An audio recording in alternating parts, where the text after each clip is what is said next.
Okay, requesting everyone to please stand for our prayer. And for those who are Catholics, please make sign of the cross. Almighty God, you are the source of life. We thank you for all the blessings you've given to us. Thank you for giving us another day to bring something new. May your mind and help us focus, guide us, and our teacher as we study and create new learning experiences. We pray in the name of Jesus Christ. Amen. Okay, and please remain standing for our energizer, to be led by Joker.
Alright, thank you so much.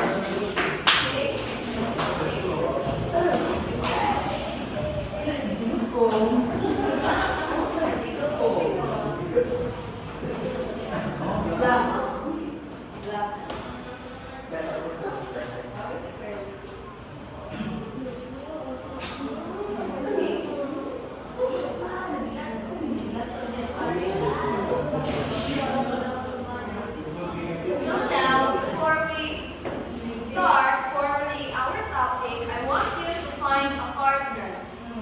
Yes, by pair. Dili tagpulong, dili tagupat, by pair. Okay, and you face your partner.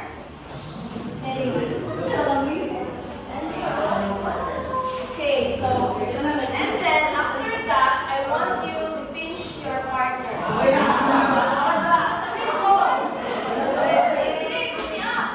And after that, I want you to panampak your partner. Okay, okay, pwede sa lamok. Okay, so now, let me ask you. Yes, Banagan, you're raising your hand, please stand.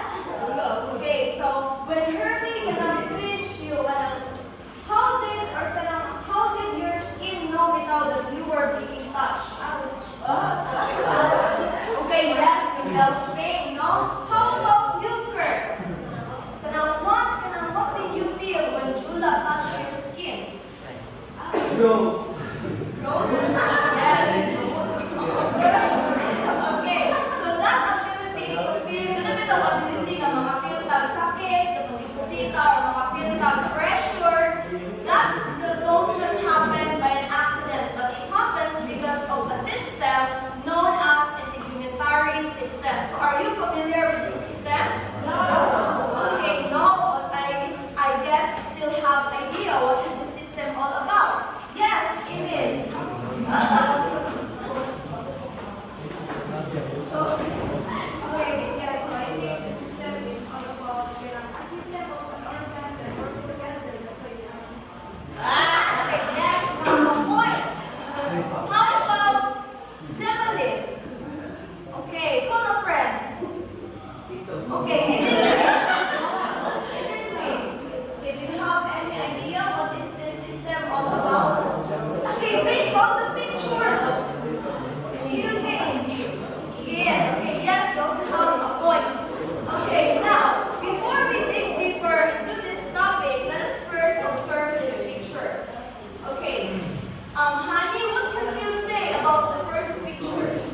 What is this? Yes, this is hair, so those bugs. Okay, so are you familiar or honey, have you experienced this one? Yes. Yes, and when do you usually experience this one? In a group now. Oh, how about you, Kurt?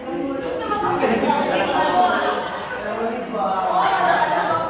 That's what is CR. Okay, so na siya.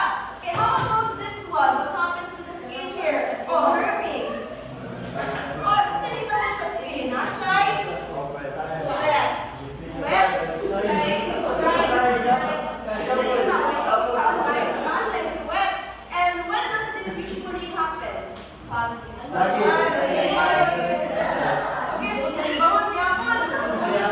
Pag mag-exercise. Okay, so nag-singot ka. How about this one and this one? Okay, what have you observed? Guapa? Very good. Ang guapa. Ano baby guapa? Okay, sister. Stand up, sister. Okay, so if ever, di ba, as you kanang said na kanang laylay sila, ay guapa, laylay sila. So if ever laylay sila, does that mean that their skin functions differently or not? No. Why? It's just the number of melanin level ilang that makes her Okay, so thank you very much, Cecil. Okay, this also, the nails. Okay, so what's the purpose of our nails? Ano naman tayo po? Shape. What's the essence of having nails?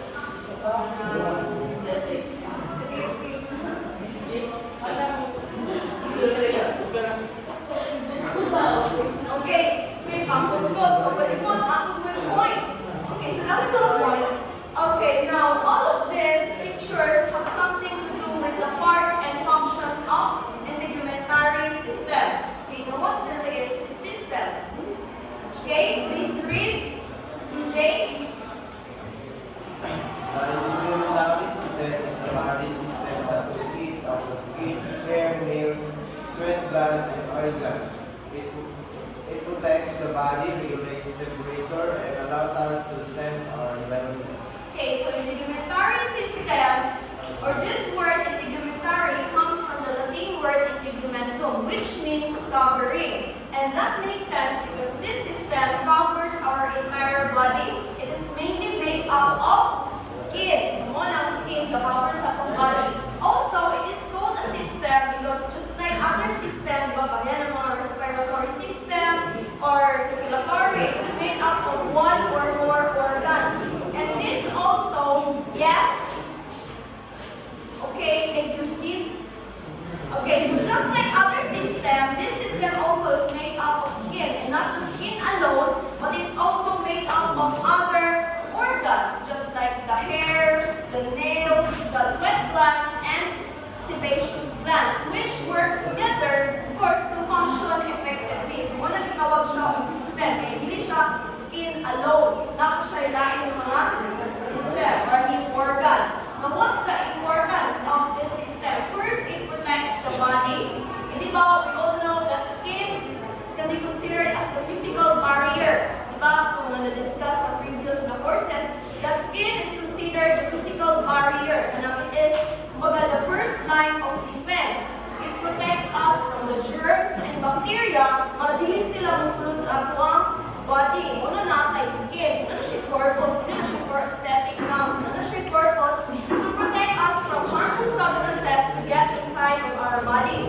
For example, si Banagan. Si Banagan, kaya nilakag mo siya, so na-discuss siya. So, na-discuss si Banagan, so na siya yung wound. Diba, ka ng mga samad. So, na yung mga small opening at iyahang body sa iyahang chin. Ano gusto siya body? So, diba? So, ano siya? For example, that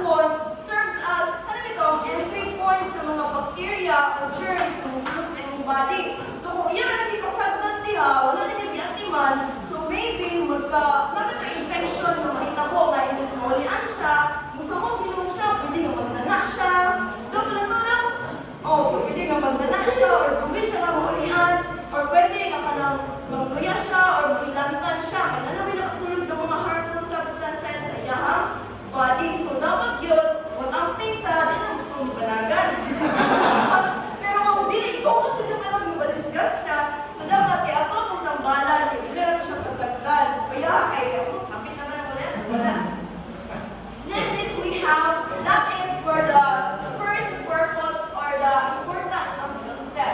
Next, it regulates body temperature because this system also keeps our body temperature balance. Diba, kung maka-observe mo, kaya nag-init kayo ang panahon, mausang ang ta, basingkot ta. So, wala bang singkot ta?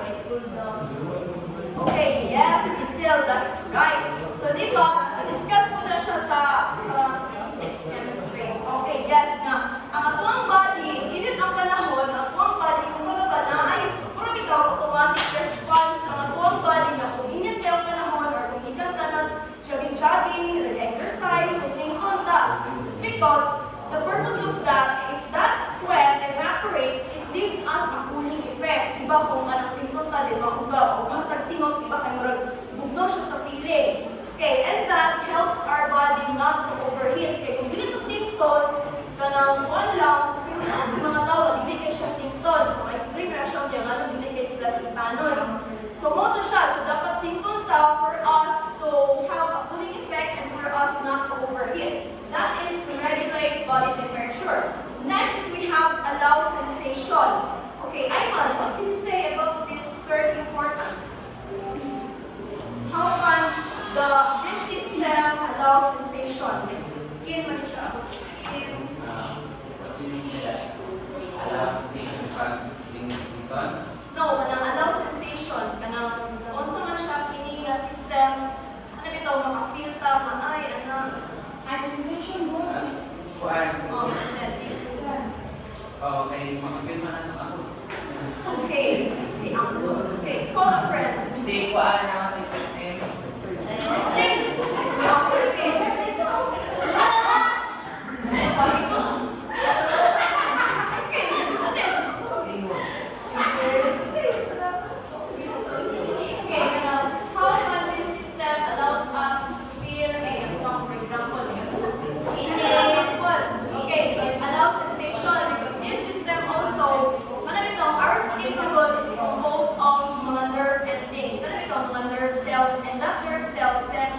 Our brain. So, ano mga skin, ano siya yung mga nerve cells that allows us to feel sensation. For example, makahawit ka ng init. So, makabalot ka, mainit siya, kaya naman siya yung mga nerve cells na nag-send the signals at the brain. Ay, hindi siya init. So, hindi mo siyang tulian. Hindi siya bugno, or hindi siya sakit. Okay, that's the purpose. Next, it helps produce vitamin D.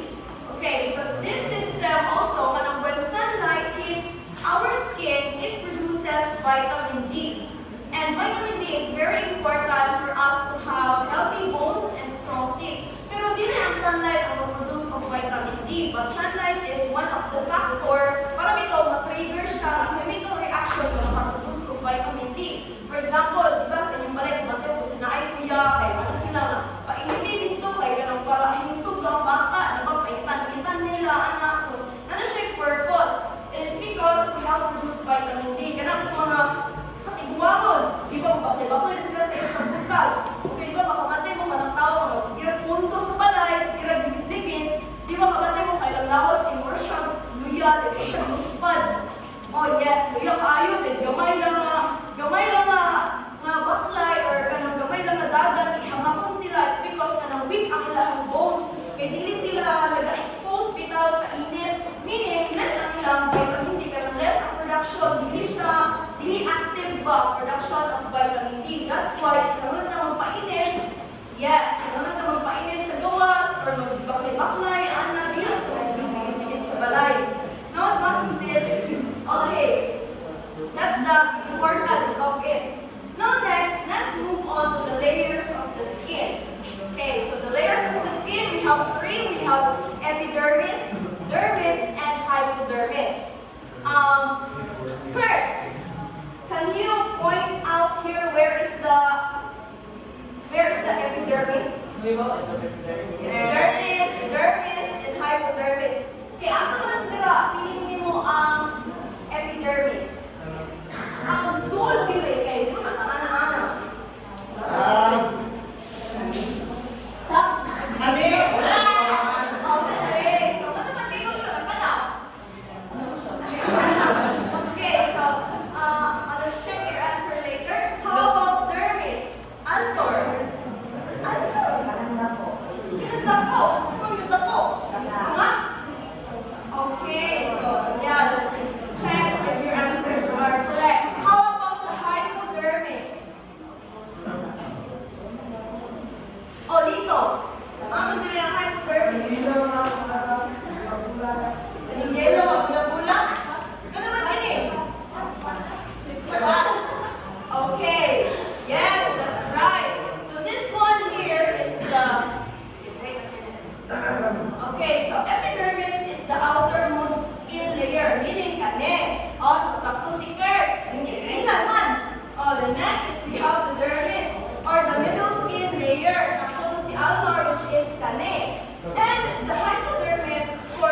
one. Hindi siya kay muscle tissue na siya.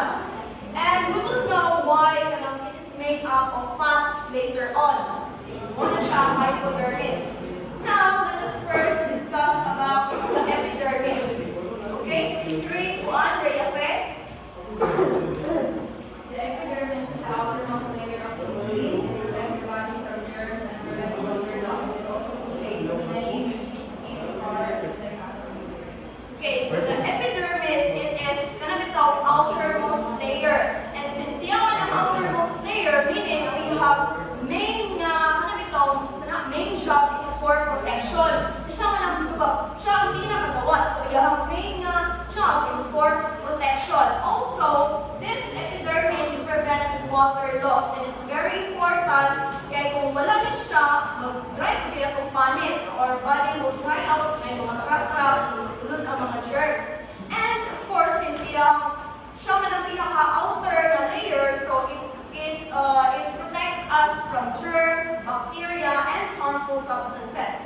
And epidermis comes from the two Greek words epi and derma. Epi means upon, and derma means skin. Yes, skin. So upon and skin. Now, this epidermis also contains melanin.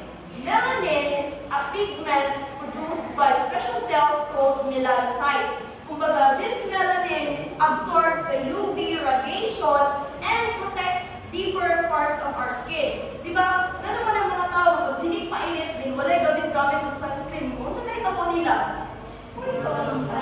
Maitom. Yes, sunburn. Oh, yes. Okay, so maitom sila. Ganun maitom ba sila? Walang SPF.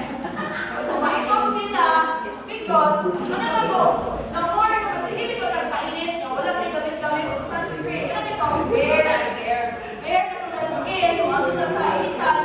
So the more you produce of the body of melanin, and an increase of the production of melanin will cause to the darkening of our skin. So the more we should produce of melanin para protektahan ng skin, the more tama mo ito. That's why, kung sino painit, wala tayo gamit-gamit ng mga sunscreen, malagong tsuta. Produce mo siya daghan nga melanin. And that's the purpose of epidermis, or the use. Next is we have dermis. Dermis is, please read, Ayman. The dermis is the middle layer. It contains blood vessels for nourishment, nerve endings for sensation, and glands that produce sweat and oil.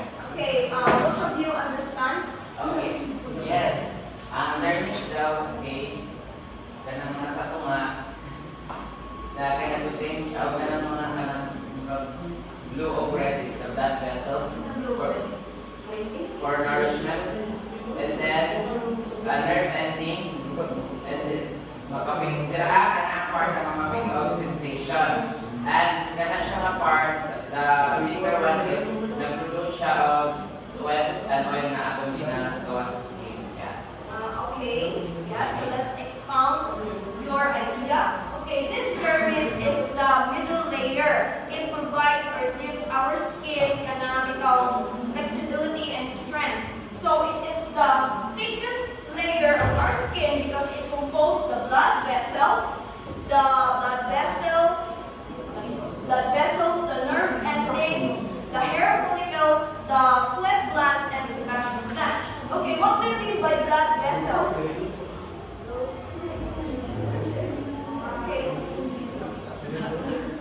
Okay, so blood vessels, so sa Bisaya ugat.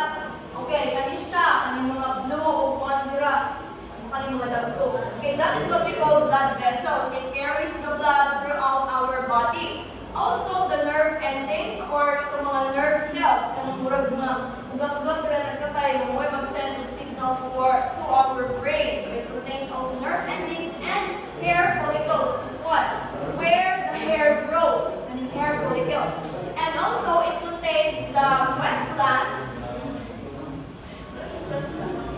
Sweat glands and sebaceous glands. This one, yung yellow din ha. That's why baga siya. Kaya ang sweat glands, it produces sweat, and ang sebaceous glands, it produces oil. And sweat glands produces sweat for the purpose of cooling our body, while sebaceous glands or oil glands, it produces oil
body, di ba kapalo mo styrofoam? Di ba kailan mo? Kaya mga, ano ito, mga kumog, yes, ano ba, mga foam ba, mga bed, something like that. So, muna siya, this hypodermis acts like that. Muna ito siya, something foam na nag-cover or nag-protects sa ang muscles, sa ang bones, para if ever mabangka ka, ikapunta, mapapunta, mubang strata, then it absorbs the pain and lessen the injury. Kaya kung if ever, kung diritso ang mubangka sa dingding, so sakit mo siguro kayo, so sakit kayo if ever, wala siya, kahit na may mabangka akong bukog, so diretso, so pwede nga diretso ko sa mapiang, diretso ko sa bukog, kung grabe yung impact. So this one serves as, muna ito siya na soft pillow na protect ito sa akong skin, kung mabangga ka or whatsoever, more or less ang injury. Kung hinay rapot, pero kung gusto na po tayo, nahinap na siya.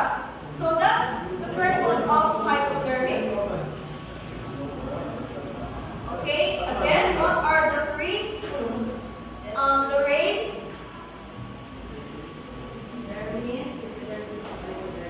Okay, and please differentiate the three. Elma?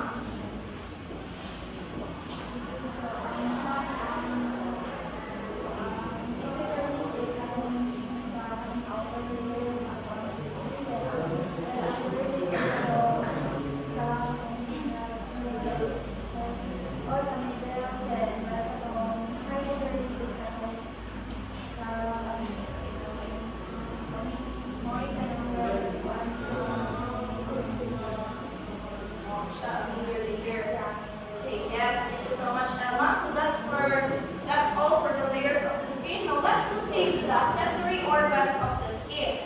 So it is called accessory because these organs, dili siya ang main organ in the system, but it helps or it serves as guide or assist the main organ such as the skin so that it can function effectively. So what are those accessory organs? We have the hair, the nails, the sweat glands, and sebaceous glands. Let's first know about the hair. Okay, so please read. Kurt? So, hair. Thin strands that grow from the skin and help to protect the body and not overrelated direction. Okay, so our hair, so none siya purpose. Okay, so our hair protects our scalp. Of course, it protects our scalp from direct exposure to sunlight, from sunburn. So, mo na kay hair. So, how about itong mga apaw? So, mga apaw, nakakagihapon sila. Kaya hindi mo na sila kanang totally nga, abig yung wala sila kung wala na siya, naarap na sila mga initial parts. And also, our hair, yes, protects us. And of course, alam ito sa mga mata na ito, di ba kabantay mo na tayong mga ilong, o di ba? So, dili po na siya kanang for beautification. Nato na siya yung purpose na natin ilong. Because it blocks, alam itong mga ducts, mga small particles, mga kanang ignite abog kay. Alam ito, filter siya sa mga abog para dili na directly nga makulim. Pero kung takot sa tugmata, so dili siya ganang abog. Okay, so, muna siya, nato siya yung purpose sa mga ilong. So, that's why. Okay, that's for the hair. Next is we have the nail. Okay, yes, nails ni Jota. Okay, the nails. Nails are hard coverings on the tips of fingers and toes that protect them and help them in taking objects. Okay, diba? Nails can be found, or nails protects the tips of our fingers and our toes. And of course, diba, as I've said earlier, we are mostly made up of nerve endings or mga nerve cells. Especially our tips of our fingers, dali sa kumoy. Hindi ba? For example, mahawit tao ka ng init ng mga kanaha. Diba? Kaya itong kamot mo na ito gamito, right? Protein. So, it's because ang mga kamot, it is full of nerve cells para makapakita na ay init na yung bugnaw. And mo, nangbuyan na to or dili na to siya hawiran. And without our nails, lisod tayo. Diba? Lisod kayo. Muna, mga tuto, may muna tayo kukulain tayo. May muna siya, siya. So, diba? So, because it serves as a hard covering. So, kung wala siya, maybe,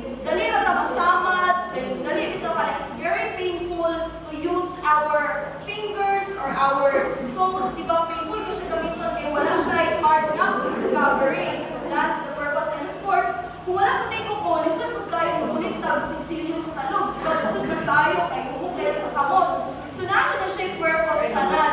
Okay, dili kayo ko ang support ko kayo tingin ha. Okay, so lagi na siya purpose tanan ng part sa whole body. Next is we have the sweat glands. Okay, this one. Ganit ikaw, ini. Yes, ganap na siya purpose. Ganun pinipagda, ganun halin, gamay ra. Okay, so ano siya ang sweat glands? So na siya malocate sa many layers. Dermis. Yes, dira siya malocate.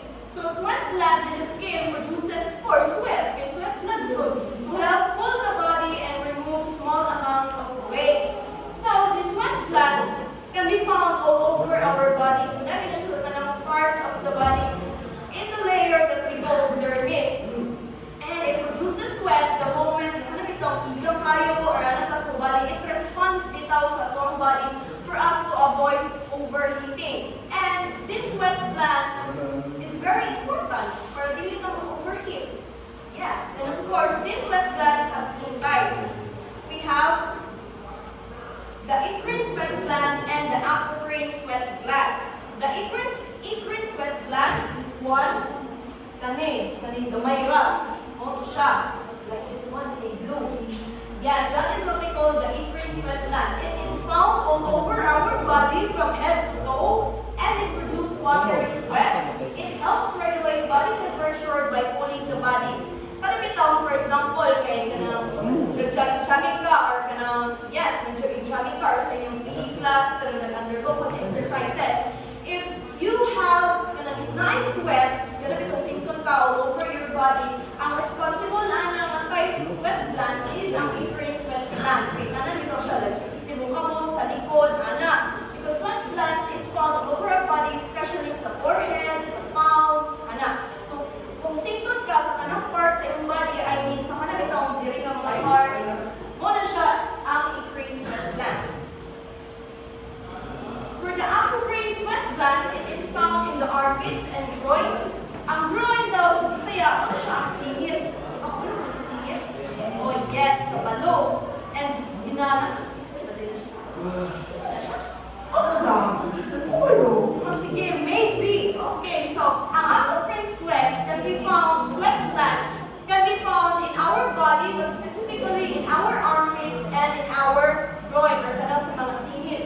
And it produces thicker sweat, and it becomes active during puberty and associated with body odor. For example, if nag-ayit ka and you have a body odor, so the one responsible for that is the apocrine sweat glands, because the bacteria breaks down those substances in the apocrine sweat. So that's the difference between the two. Okay. Again, what's the difference, Chula?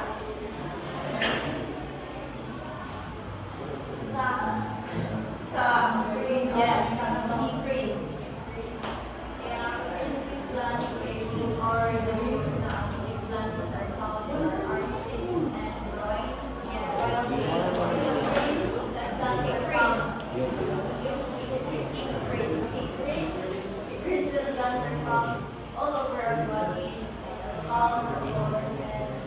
Yes, okay. Thank you. And now let's proceed to the last accessory organs of the skin, which is the sebaceous glands, or also known as oil glands. So these glands are the ones that produces oil or sebum that keep the skin and hair moist and prevent dryness. So when you call siya in yellow, because it is found near the hair follicle. So kung man ang hair follicle, asa muturong ang hair. So mo ni siya in yellow. Hindi ang those sweat glands. Okay, now that the purpose of that, the sebaceous gland is to produce oil that maintains the moist of our skin and hair. Kaya diba, kung uga kayo, kung walay moisture at panin, diba uga, kung uga kayo siya, diba dry, then diba mag-crack siya, diba kasi itong hair, kung walay moisture at hair, kanang nagiging. Yes, I also found out na ang hair, na siya kawalingon ng oil, so mo din siya, and if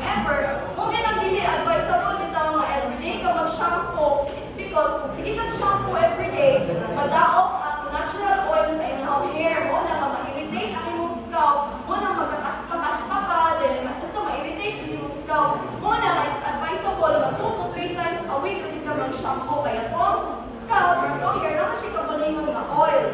Yes, that's the use.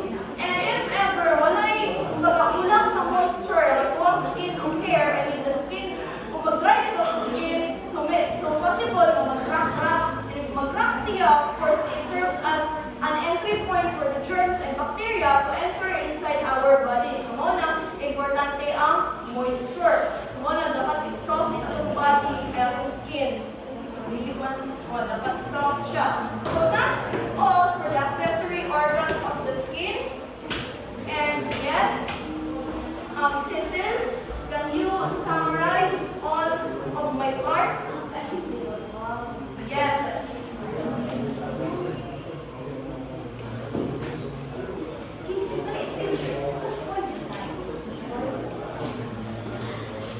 So first, you talk about the layers. Yes. I have a system. Okay, so the pituitary system. So that system, madaling salita. So it is the system talking about the skin. So not only the skin, but we also talk about those other other organs that are part of that system. Then we also talked about the layers of the skin, the three, the epidermis, dermis, and hypo. The epidermis, the outermost layer of the pituitary system, and then the dermis, which those many of the accessory organs are found, and then the hypodermis, which is the fat layer of our skin, and then those glands that are so important to the pituitary system, those sweat glands, those two, apocrine and eccrine, which produces sweat. That is very crucial for maintaining the moisture of our skin, and also, last but not the least, is sebaceous glands, which is important for producing oil, especially in our hair. Yes. Okay, thank you so much, Cecil. So that's the end for my part. And I will now give the floor to Doctor.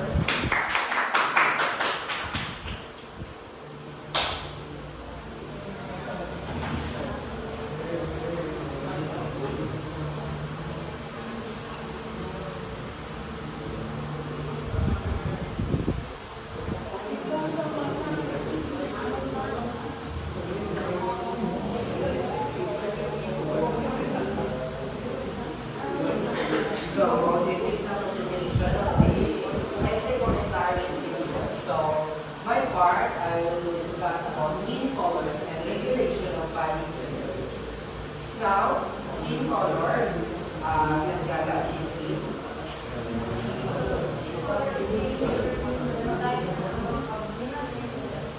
Alright, I believe you're extremely yung taro ni Mr. Yonganina.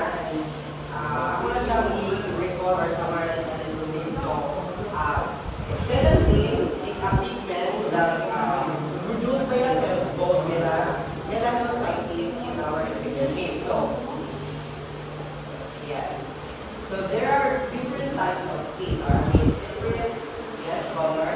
Pale, fair, light brown, medium brown, olive, dark brown, brown. So usually, ang pale and fair colors sa skin, usually namin siya sa Australia na continent. While light brown and medium brown, only usually ang all skin type sa mga Asian people. While olive, dark brown to deep brown, usually ang mga quality na sa Africa and sa America, naman yung mga Black America.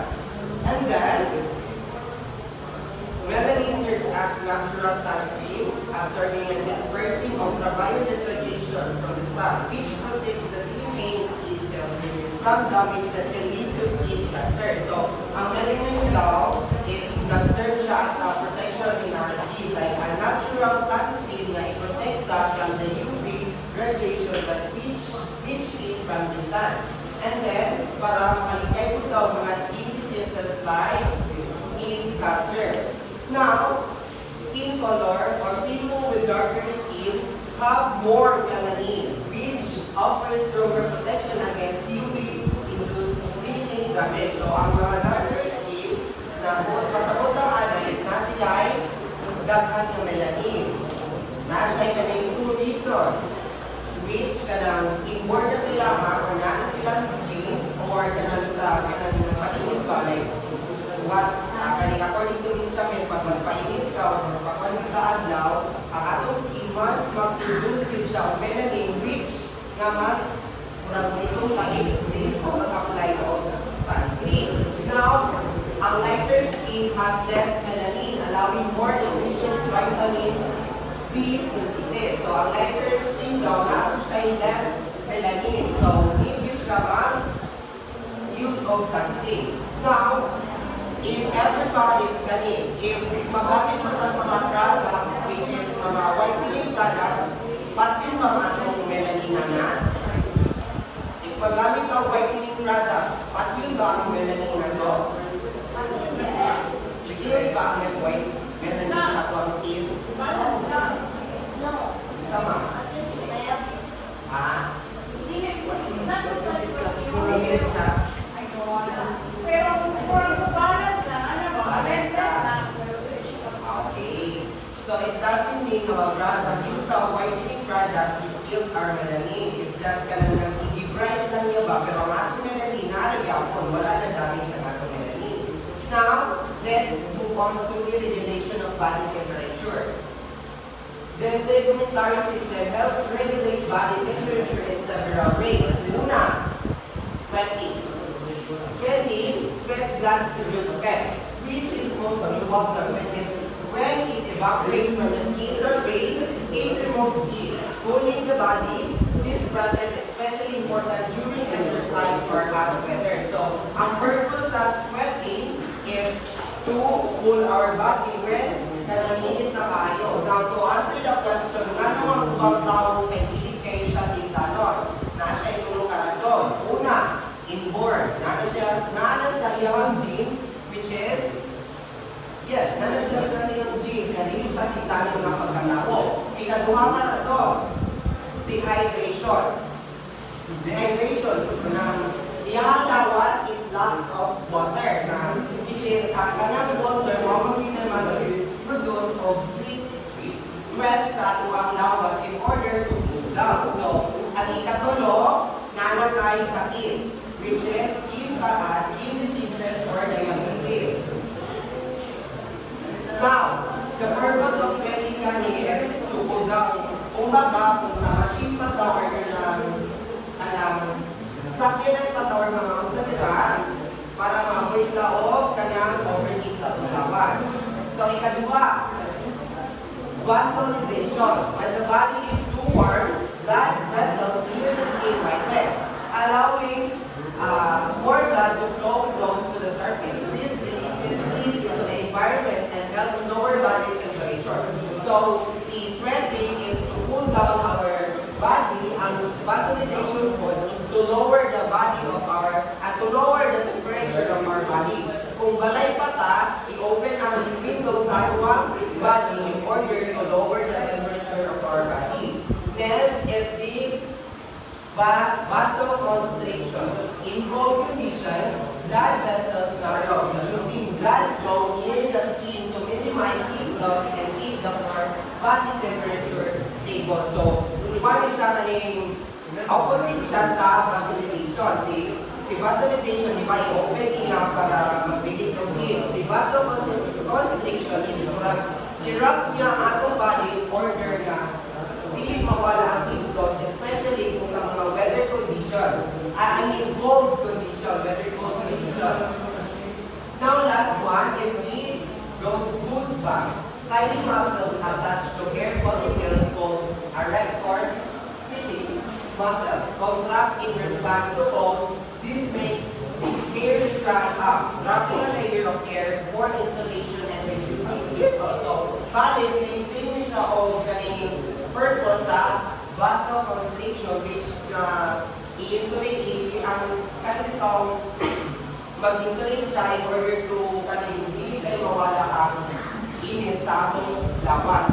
Now, these processes are carefully controlled by the hypothalamus. So, kung saan ang hypothalamus? Hypothalamus is the brain temperature regulating center which sets temperature and signal the skin to respond appropriately. So,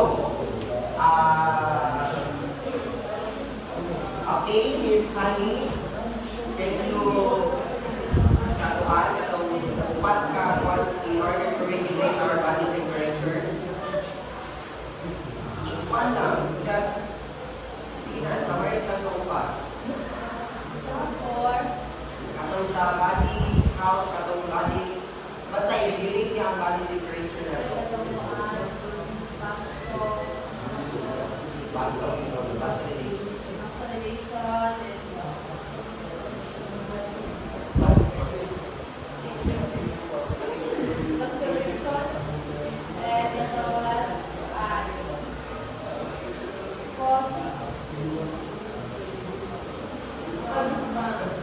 Thank you so much, honey. So, katong upat ay katong breathing, vasodilation, vasoconstriction, and the goosebumps. So, ang vasodilation na is i-open niya windows sa itong body in order to lower the temperature of our body. Then, ang vasoconstriction is opposite siya sa vasodilation. I-wrap niya ang body in order to reduce the heat loss.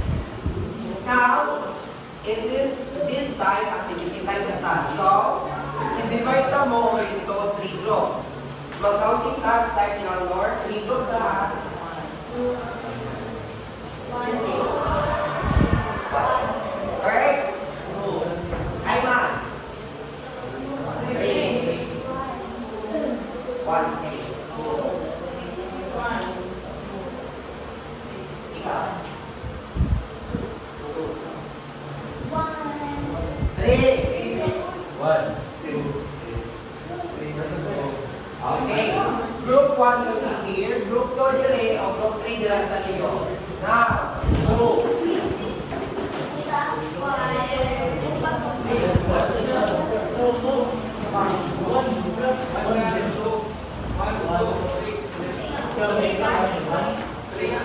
Okay, the direction is for our activity. I will divide the class into 3 groups na ating gamay ng usmo. 3 groups. Each group will draw plans physically what activity you will do in the documentary system. You will be given 3 minutes to prepare. So, choose one representative each group para mag-ulog dire. Okay, master, ang group 3, ang group 3. Group 3. Tayo na rin. Okay, 1.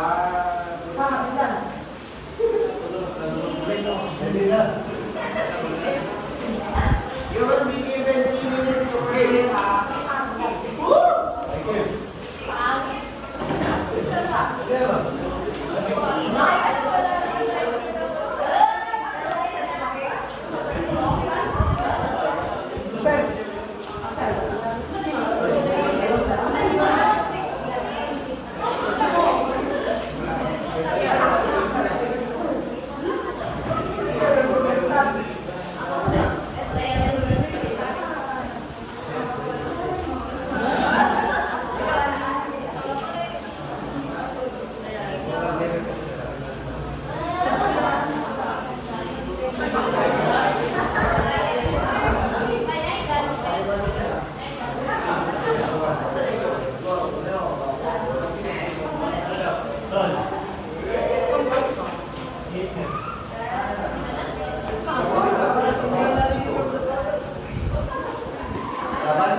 Tanan mo present pa, tanan. Dili ka kay isa, tanan mo present.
Present si Jester.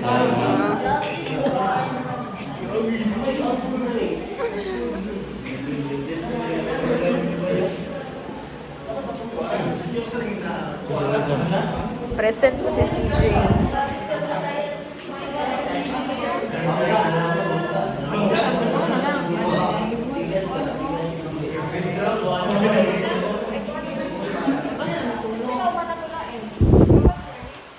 Please be guided to our rubrics, everyone.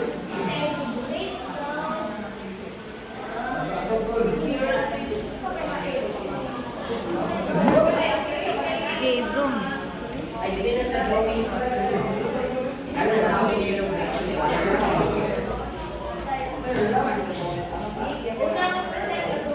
Dili, magbunod para wala kaya.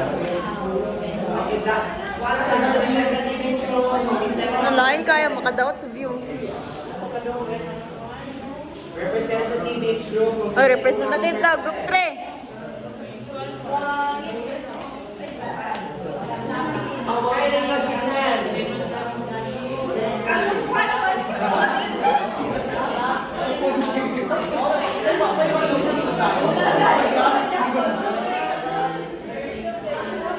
Oh, human na mo, Cecil?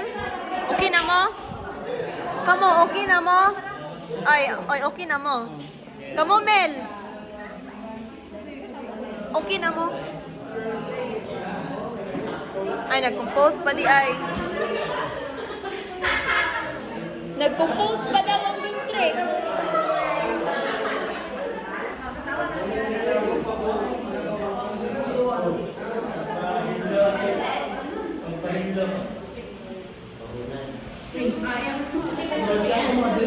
Everyone, please be guided to our rubrics. Oy, yung 1/4 day, yung kalimot.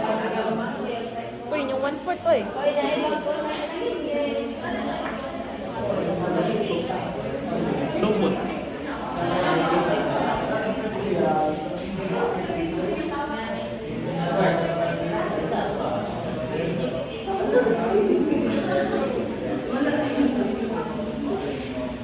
Sige na.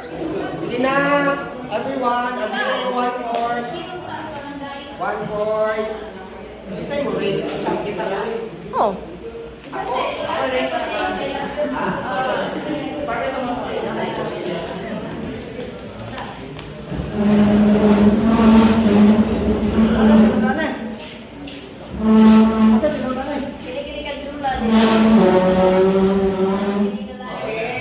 presenter. Sige, first presenter.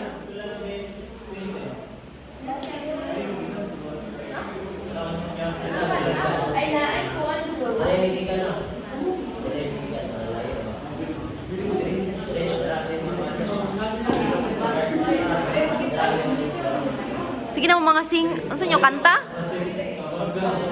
Sige na, kaya na na. Naman, may singer raw, si Lito.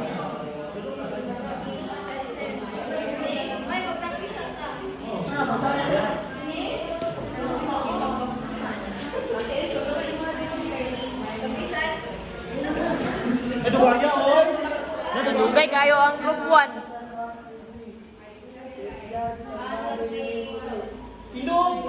Uy, dito mo! Oh, practice pa di ay. Karoon pa sila mag-practice. Matikasan kay sila ma'am. Eh, daog na mo na. Imo na isang good. Ha? Oh, continuation na sa mo. Video, mara man ka gumini. Ay, Ito pudo ko na sila dito. ano na di ay. Sige. Ayop. Maputulin yung ulo diha. Daplit kayo mo ay. Hoy, ulat sa. Atras? Oh, manugo pagit po sa reporter, oy. Oh, sige.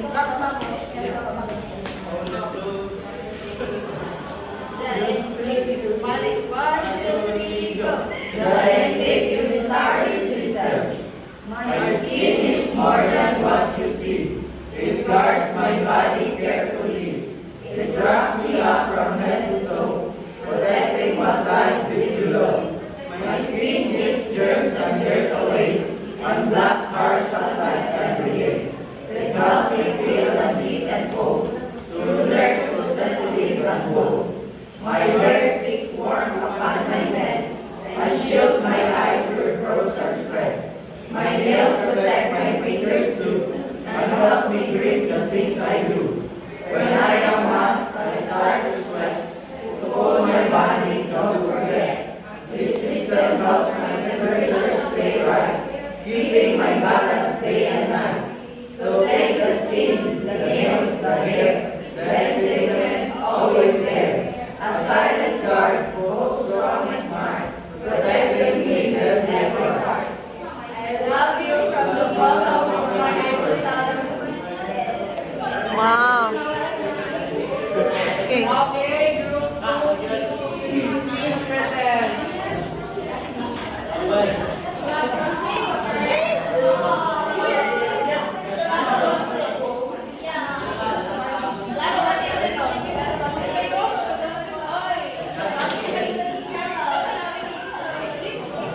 So, gusto yung mabayag yung...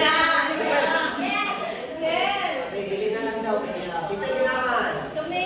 Ay, pakita lang natin yung score. Wow! Wow! Kamo. Announce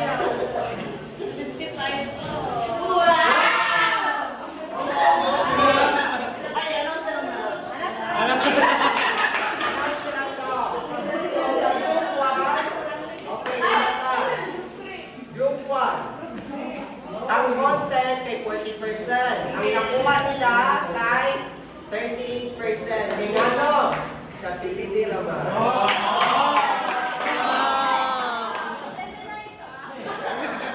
Clarity, 25%. Nakakuha sila 25. Presentation, 15%. Nakakuha sila 15. Collaboration, since cooperation na tanan, kuha sila 20%. So, ilan score? 98%. Ang group 2, content, 40%. Nakakuha sila 39%. Clarity, 25%. Nakakuha sila on 24%. Presentation, 15. Collaboration, 20. 98%. Group 3. Content, 40%. Nakakuha sila on 39%. Clarity, 25%. Nakakuha sila 24. Presentation, 15. Collaboration, 20. 98%. So, I hope you learned something to our discussion this morning. So that would